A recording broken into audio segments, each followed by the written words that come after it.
Hi, everyone. Welcome back to another edition of StarSound Speaks. This is your host, Irlianna Samsara of StarSound Astrology. So welcome and happy new moon in Virgo. This video is going to be about what to expect, what the characteristics are for this very powerful new moon in Virgo, and what we might expect. And there's a preview that it's going to show us about next year, and I'll get into that. And at the end, I'm going to mention a particular date that I really like. That's a wonderful time in terms of getting things happening, getting things moving, and launching projects. Okay, so for those of you who don't know me, my name's Irlianna. If you're new to the channel, welcome, welcome. I know we've had a bunch of new people lately, and I practice Hellenistic or traditional astrology blended with modern archetypes, and I use whole sign houses.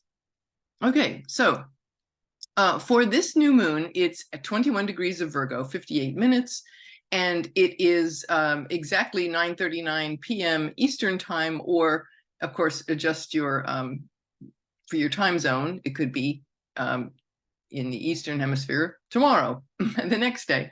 Anyway, so what are the features here? Well, for one thing, we have a lot of planets in Earth signs right now. It's not just the new moon. We've got 6 out of the 10 planets are in Earth signs. Taurus, Capricorn, Taurus, Virgo, right? All Earth signs.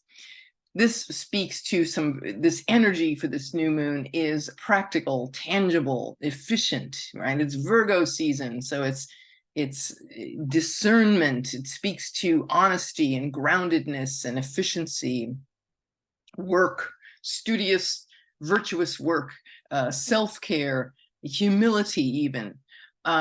This is a shift, of course, from Leo season, where everything was grand and we all ate cake. Once Venus went direct in Leo, we all ran and we partied. It was the movement out of retrograde. Well, guess what? Here is the this is our you got that? It smells good. It looks like muddy water. No, it's not muddy water. It's raw juice, beet juice, kale. Oh gosh, what did I put in this? Celery, kale, cilantro, parsley, even a clove of garlic, and turmeric, raw turmeric. I mean, I love this stuff. This is just me. So this is the season where we're going to get clear, we're going to get healthy, we're going to move forward, we're going to prepare our bodies for the change of seasons. It's the summer, entering into summer for all of you folks in the Southern Hemisphere, and entering into winter. Eventually we're preparing ourselves for this change of the seasons. So no better thing to do than to clean ourselves out and get ready. Virgo is all about the efficiency, right? So we're taking this grand harvest, our grand creative ideas and our self-expression that hopefully blossomed during Leo season, and then we're bringing it down and we're saying, okay, let's ground these visions, let's ground this outrageous creativity, let's make it real and practical. And in order to do that, we have to purify, we have to sort wheat from chaff, right? So that's why Virgo season is always like the premier season for doing, you want to do your juice fasting, you want to get a serious cleanse going, always in mutable seasons, but especially with Virgo. Virgo rules the colon. So, hey, need I say more? I was going to show you my colonic bucket, but I think it would be TMI, right? Too much information. Anyway, here's the thing. Practical earth signs, right? The most important thing about this particular lunation is that the ruler is Mercury, and he's in his domicile in Virgo. Tomorrow, the next day, I'm doing this right in the new moon, he goes retrograde the day after the new moon. So that's really powerful. He's gonna station direct at 8 Virgo. Well, it's interesting because this new moon is at 21 Virgo, and that's exactly the degree that Mercury went retrograde. So it's got a really strong, powerful signature around things mercurial. finally moving forward. So I know for the last 2 months, we've had Mercury and Venus both retrograde. And when you have your personal planets, your social planets retrograde, that can feel like a lot of stalling, a lot of hanging back. But now they're both direct. So it's like, yay, new moon, and they're both direct. And we're going to go out there and we're going to conquer the world, right? But here's the thing. I mean, that's all great. And just know that there's just some caveats that I'm going to walk you through here. So first of all, now Mercury is morning star, so he has a more young, masculine energy when he'll do a heliacal rise, and he and Venus being direct, Mercury morning star has the planets are in a more yang expression, so it's like the herald of a new day. They're announcing some news and things, negotiations and contracts and things that were under development and being secret, secretive deals being reached. Now they will be announced. So specifically, there's a change in direction around things in, business, contracts. Mercury rules contracts and networking and marketing. So business, contracts, negotiations, buying and selling, studies, writing. Mercury is the god of writing. So this is the time to take your grand, wonderful, creative work and start editing. Those editors, hello, this is your season. So writing, knowledge, education, medicine, even, medicine, agriculture. Of course, Mercury, the staff of Mercury is the symbol of the AMA, this American Medical Association. So there's a strong connection with hygiene and health with Virgo. So medicine, agriculture, the harvest, and small pets, cats and dogs, small pets, those are all mercurial things. So we've had the chance with Mercury retrograde to reconsider and renew or renegotiate and revisit topics regarding those topics, especially those topics. So those topics are all coming to the fore, ready to move forward. We've had some insights about these things, some revelations that Mercury has given us, whether it was in the dream state, whether it was just things getting, Mercury retrograde, things get lost, they get found again. It can be very off-putting, but, you have to just know that everything happens for a good reason. And sometimes we just need to be entertained by Mercury the trickster. Anyway, the things that we have been revisiting become clear now. We have insights, things that we are so certain about and starting and maybe committing to. We realize, wait a minute, I don't know if, Mercury retrograde is not the time to commit to projects and negotiations and business deals. It's certainly a time to visit and try them on and research them. But if we did commit to something, we might find ourselves walking back on commitments or walking back on things, or they get clear and we realize, wait a minute, that's not practical. That's not efficient. That's not grounded in reality. So even though, yes, we're going to make our plans for this beautiful, wonderful lunation. And usually we were like, horses jumping out of the starting gate in a race, right? Hey, it's a new moon, boom, charge ahead. Well, yes, we're going to charge ahead. Yes, we're excited. And just know that it's a little bit of a delay because Mercury's just coming out of his slumber, the domicile ruler of the lunation, exaltation and domicile ruler, very powerful Mercury. He's going to be coming, he's waking up, he's rubbing his eyes, he's getting out of bed, he's just putting his feet on the ground. So yes, we have our plans, but don't be discouraged if it takes a little bit longer to start seeing them. Until Mercury does his heliacal rise, which is going to be about in another week, or like third week of September. That's when you visibly see Mercury in the sky. That's when everything will become really clear. You'll see some things that have been worked on, say, for example, in the government, we'll see announcements and deals made and announced, things that have been, secret negotiations now come to the fore.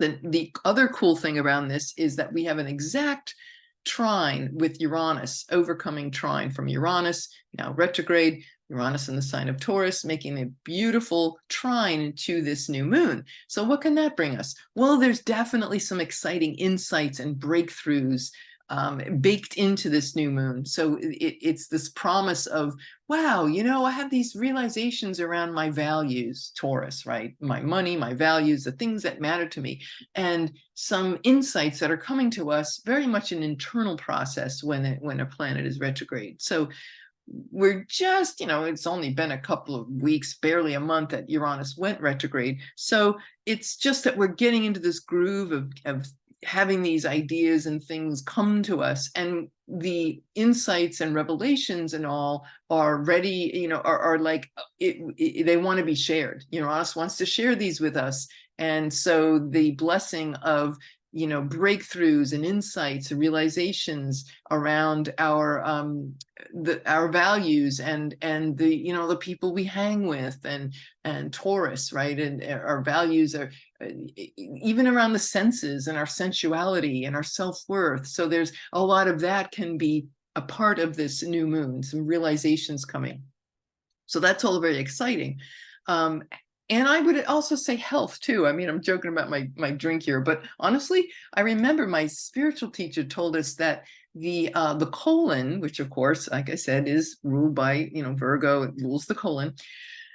The colon is the flesh body of the Kundalini energy. And so that is really where Kundalini resides. So we, you know, when we first started getting these teachings years and years ago, the first thing that she told us was, go clean your colon. So we were like, what? I thought we were going to talk about, you know, Atlantis or Lemuria or some fantastic spiritual concept. No, go clean your colon. Get real. So why do you have to clean the colon? What does that have to do with past life? No, it has a lot to do. It's us being these incredible light beings on planet Earth, and you know, we got a polluted situation here, right? So you start with the colon, you clean that. The Kundalini energy is the snake, right? It's the Kundalini, as you see in the staff, the caduceus, the staff of Mercury. So you want your Kundalini, obviously you want to have a cleared place for this rise of consciousness, because that's like the actual boots on the ground place where consciousness rises, Kundalini energy. So Uranus rules Kundalini energy. Uranus is associated with the Kundalini energy, right? So Uranus making the trine this new moon, like that's pretty cool. So we could have some major, maybe it's like Uranus is saying, hey, you know, we want you to be healthy. Think about the Kundalini energy. Think about all these outrageous, the liberation, Uranus, that comes from having a clean colon. I don't know how else to say it, right? But it really does. And I have to say, I hadn't done one of those things in a long time, the colonic, and I just did one like last week. I'm like, oh yeah, we're definitely in Virgo season. And I did. I'm really good about my diet, but I felt a whole nother level of clarity and consciousness shift. And so I'm just here to be a cheerleader for, yay, please, you know, take advantage of that Uranus trine and go clean your colon, okay? Just clean yourself up, purification, right? Getting that, if you have a juicer, go ahead, pull it out, use it, use your friends, make raw smoothies if you don't have a juicer. Whatever you can do to really move forward with that, you're going to find great, it's worth it. So the other thing I want to say is, yes, Uranus is trining this new moon. However, so yes, there's all that excitement, but then Neptune and Saturn are also chiming in. Neptune is in opposition. The sun will move it into an exact opposition several days later with Neptune, but that really speaks to, okay, yes, we want you to ground your plans and be realistic and reliable, but Neptune's also saying, yes, take those, well, I would say, you know, be aware of the, what's that word? You know, not the, I don't want to say false flag. It's, you know, rose-colored glasses. That's what I'm trying to say. be realistic and discerning, and yet you want to also balance it with the beauty of Neptune and Pisces, musical inspiration, creative inspiration. But it's like, yeah, bring it and ground it, and also don't delude yourself around plans, and don't lose yourself in so much. The dark side of Virgo is the analysis paralysis. So you could literally drown in all that, and then you don't get anything done. If you're so nitpicky, if you're so, get rid of the anxiety, calm yourself. Some nice chamomile tea or something, so as to integrate these, they want to be integrated, but it's also, to me, it really speaks loudly for, let's not kid ourselves, and let's not be in fantasy land either. So there's that balance that we have to strike. So that's going on. And then Mercury in not by degree, but it is still in opposition with Saturn, in retrograding now at 2 degrees of Pisces. So Mercury and Saturn in opposition. Saturn wants patience. He's like, okay, I know you want all these new things. I know you're excited that Mercury and Venus they're holding hands, running off into the, let's get things done, and let's get our checklist written out and checked off. But he's like, okay, good, but be patient, be wise, be discerning, and think about the long haul. So not like, oh, I'm just going to be busying myself, because Virgo, we can get into the busy mind that I got to be doing something. I'm a human doing, not a human being, that term. So Saturn is, the opposition is here to say, I'm going to be your checkpoint here. I'm going to be your foil. No, let's not go there. We want to really be judicious and figuring out, okay, of all the goals and plans that I want to materialize, think of the ones that we're really going to be committed to for the long haul, that are really going to pay off for us. So not to be the busybody or doing things for the sake of doing things, but really looking at the big picture, the long haul. Okay, so and yeah, don't the pie in the sky thing, like just be aware of that, and be grown up, be mature around and careful around where you want to put your energy. So 2 days after this new moon, we have a Jupiter, the last of 3 squares between Venus and Jupiter, and Venus and Uranus. The Venus and Jupiter this is the third act, you could say, of a story that showed up, and look back in your life around the times like June 11th, it squared Venus, and the 2 benefics squared each other. June 11th, August 22nd, when Venus was retrograde, and now Venus is direct, but Jupiter's retrograde, so they switched places. September 16th, 17th, depending on your time zone. So what does that mean? Well, what's coming up around the 17th of the month, the themes that came up for you around those dates, you could see some resolution there. You can see the resonance with these whatever ideas and things, especially around Venus Jupiter topics. Well, Venus being in Leo, our loyalties, our intimate relationships, the values and money that we attach to the people that we hang with, and what our value systems are. So all of that being kind of churned up. But what I want to say, though, is really interesting, is Venus is what's going to happen over the middle of the month to the end of the month. When Venus makes that square with Jupiter, she's going to do what's called a translation of light. And what this means is you get a faster moving planet like Venus is going to make contact with Jupiter, and then 2 weeks later, Uranus. Well, she picks up the light of Jupiter, and that's a lot of light, right? Even though Jupiter's retrograde, he's still a big ass planet, right? So he's going to pick up that light, engage with that, and be that lovely Venus, spirited and bright in Leo still, bringing that diplomat, that feisty diplomat in Leo. She's going to take that light and transfer it to bring it forward to the other slow-moving planet. In this case, it is Uranus in Taurus. So they're both in Taurus, but she picks it up from Jupiter. She brings it to Uranus. it's like a handing off or passing of the baton. And so she's going to create, she's like this mediator. Venus loves to be the mediator. Venus is a mediator between Jupiter and Uranus. And so that, because they're in fixed signs, there could be some, and Uranus is all about breakthrough and breaking away from the past, from trauma, from stuck old patterns. There's a liberation that's at play here, or that's available to us. Not only is that exciting, it's really activating this. She's like the bridge between a Jupiter-Uranus conjunction, because they got close before they went retrograde, somewhat close, 8 degrees. Then they start moving apart, right? So, but of course, next year in April is when you have the exact conjunction at 21 degrees. And that's going to be one lollapalooza of a, I can't wait to do my 2024 forecast, because it could be like the biggest thing of the year, and what that means, and the financial markets, CBDCs, and crypto. I mean, all of it. It's just huge, huge, huge, huge changes at play here. In one, many facets to that. We won't get into it, but this Venus is going to activate, right? So there's this translation of light that occurs from September 16th, 17th in through to the full moon, September 29th. So that'll be one hot tamale of a full moon, let me tell you. But the activation is what's going to do is give us a preview of next year, because she's like the wire that's holding these two together, get that energy and then handing it on.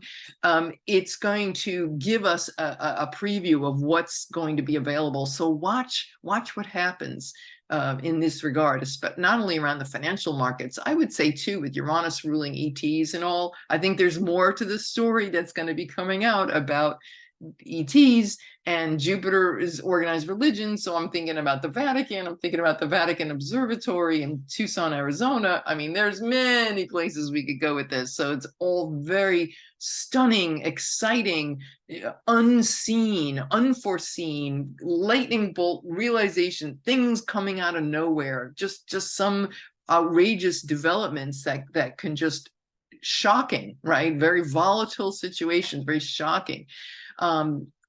In the financial markets, if you wanted to bring it down to earth here, forget the ETs for a while here. We have, when you think about financial reversal, Leo, Venus is our personal finances. Leo can be about wealth, and making that square with Jupiter. They could be financial, because Jupiter's retrograde and Jupiter rules long-term wealth. There could be some financial reversals. But Venus and Leo is like, let's be feisty and come on, have faith, work it out. We're going to get brave. We're going to get creative. It might mean, I think it could mean ending a relationship that maybe isn't working, because Mars, the ruler of Venus Mars in Venus's sign of Libra, in Venus's sign, is conjunct the South Node. So that might be about maybe giving up a relationship, or giving up a relationship where we felt we were being stepped on or something. Anyway, just an idea. Moving on. So September 25th, Mars is going, ruler of this lunation, Mercury, is going to be on a trine. So it's making an exact trine with Jupiter retrograde September 25th. And that could be where you'd see, part of that dance could be about financial reversals, Mercury ruling contracts. That could be about, maybe you have a contract that you are ready to commit to and to sign, but that Jupiter retrograde can be a delay in gratification. It can be a delay, or even a reversal of fortune, or just a delay, or you feel like everything's like moving slow molasses, right? It's just not an easy time. It is a mirror of around Labor Day, September 4th. That's when Mercury was also in a trine with Jupiter. So if you look back to September 4th, you'd see this continuation of a story that happened around that time. I'll just finish this by saying, in the collective, what might we see especially with that translation of light, with that, we'll call it a kind of like Jupiter-Uranus conjunction light, or a little preview.